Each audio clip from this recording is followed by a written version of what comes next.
This is just a sample of the audiobook.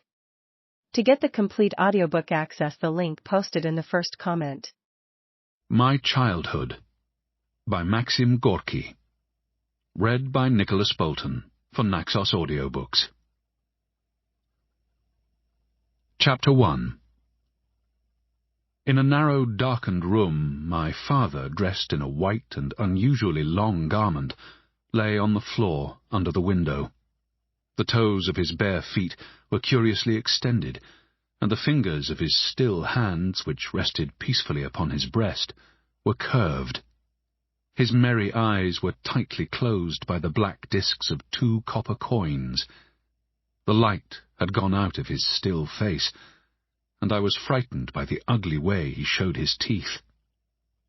My mother, only half clothed in a red petticoat, knelt and combed my father's long, soft hair from his brow to the nape of his neck, with the same black comb which I like to use to tear the rind of watermelons. She talked unceasingly in her low, husky voice, and it seemed as if her swollen eyes must be washed away by the incessant flow of tears.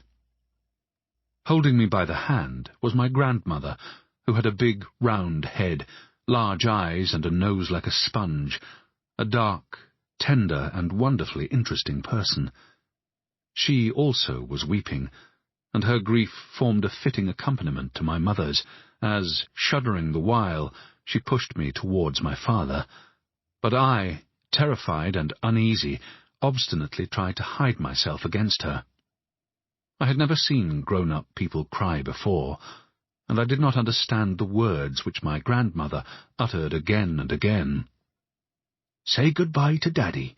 You will never see him any more. He is dead, before his time." I had been very ill, had only just left my bed, in fact, and I remember perfectly well that at the beginning of my illness my father used to merrily bustle about me. Then he suddenly disappeared, and his place was taken by my grandmother, a stranger to me. "Where did you come from?" I asked her. "From up the river, from Nizhny," she answered. "But I did not walk here. I came by boat. One does not walk on water, you little imp."